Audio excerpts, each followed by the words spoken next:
Somebody asked me to do a video about transplanting or moving hellebores, and that's what we're going to do in this video. I'm standing in front of a bed that I used as a seedling bed for hellebores. So I'm going to spend a few minutes to describe my process for picking the best of those seedlings. And then I'll go ahead and show you how to move one and also how to divide it. Because if you have a big clump and you want a smaller one, you have to know how to divide that too. A number of years ago, I grew some seedlings from some of my hellebores, and I wanted to pick the best ones. Now, if you're growing things from seed and they're species, they're pretty much all the same, and you don't have to keep very many. But when you grow things from seed that are hybrids, now these are plants that the plant breeders have bred, and you see lots of different colors. Then when you grow something from seed like that, you never know what the color is. So it's worthwhile growing more than you really want and then picking the best ones. So what I did here was that I put all the seedlings in the bed, and I've grown them now for about 3 years. They're bulking up really nice, and now I go through and evaluate the plants. Now the plants in this case look mostly the same, but the flowers are very different. But if we have a look at these two right here, you can definitely see a difference. Here the leaves are much darker than over here, and the flowers are much lighter here than here. So I go around and have a close look at them. And this one here is particularly dark and has some really nice red nectaries. So I really like this plant. So I've gone through this bed and picked the 2 or 3 of the best ones, and I'm going to keep those. The others, they're going to friends or into our Master Gardener plant sale. Now there's one up here that I'm getting rid of, so I'm going to take it out, and then I'll show you how to replant it, and then I'll show you how to divide it. Taking them out is fairly simple. Take your shovel, go about 6 inches past the plant, and cut the roots that are down there. Give it a little wiggle.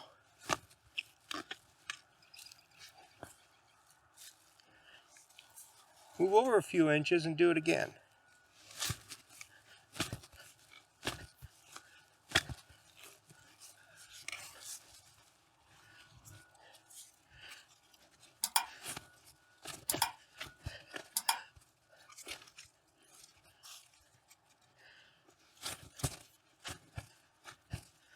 Once you've gone all the way around, you should be able to pry the plant right out. Now if I want to move this plant, I will take the plant and soil and everything and just put it in a new hole. That's all you have to do. No fertilizer, no mending that hole. Just move it the way it is.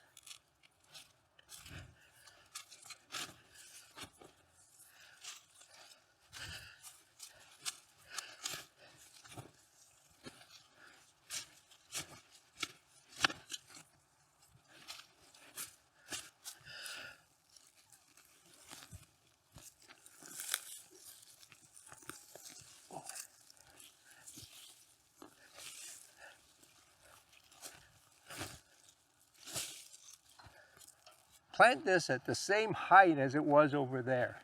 Now in this case I'm about 1 inch high, so I need to take this out and make the hole a little bigger.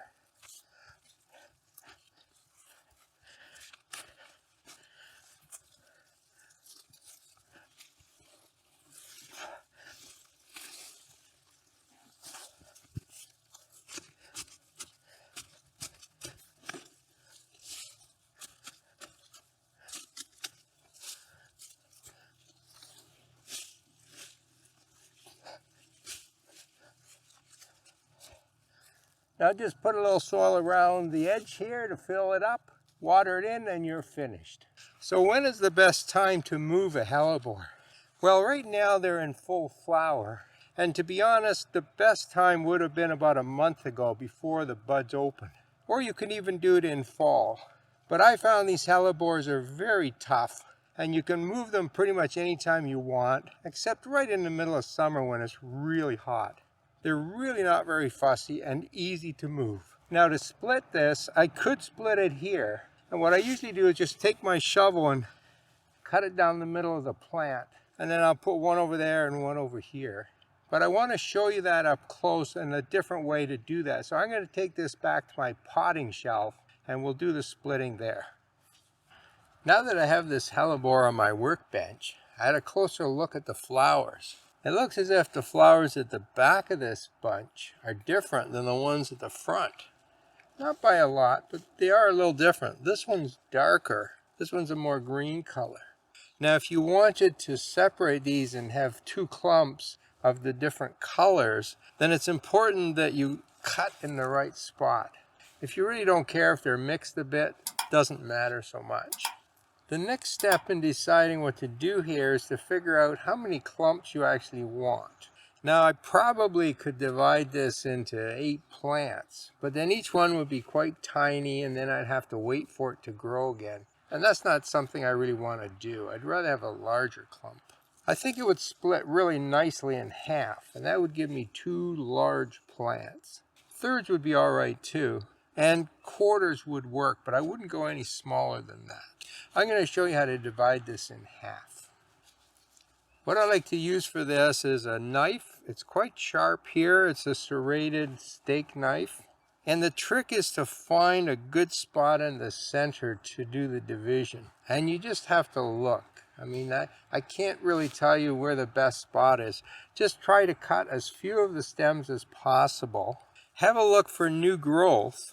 This is flowering right now, but most of the new buds are just starting down here, and I don't want to cut too many of those.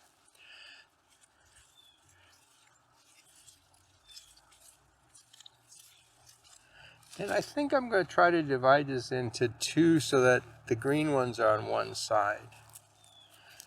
When you know where you're cutting, just go ahead and cut. You're going to do a tremendous amount of damage to this plant, but it will recover.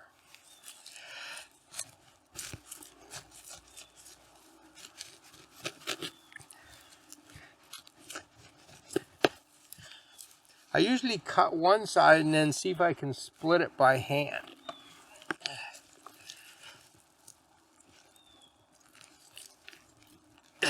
In this case, I can't, so I have to cut a little deeper.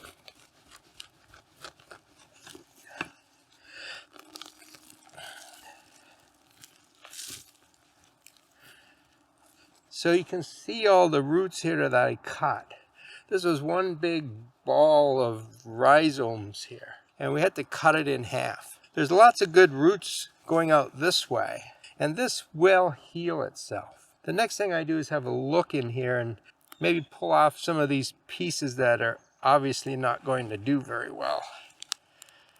They're just cut too much, but I generally leave it alone. Here's an old stem I can clean up. A couple more here. This side of the plant has some pretty good roots. This side will grow roots in a year or 2. Now all I have to do is take this out and plant it.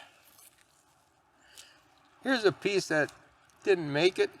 If you have a piece like this, you could pot it up and see if it will grow, but there's so little root material here, it's not really worth it.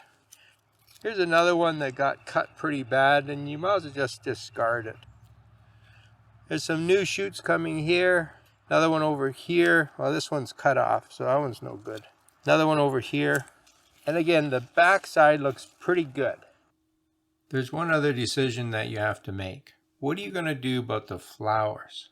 If you leave these flowers on the plant, they're going to turn into seeds, and that takes energy away from the plant and makes it more difficult for this plant to make new roots. But if you cut the flowers off, you can enjoy them. And particularly for hellebore, these flowers are going to be on here for several months.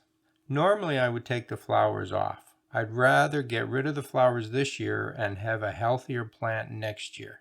But some of the hellebores that I've split are going to be put into a plant sale. And for the plant sale, it's better to leave the flowers on because it's more likely that people will buy the plant and they have a chance to see what color the flowers are. So in this case, I'm going to leave the flowers on. I'll put these in the ground, water them well, and in a month from now, you won't even know they were divided. And by next spring, they'll both bloom beautifully. I have some more hellebore videos, and I'll put a link to those right here. Happy gardening.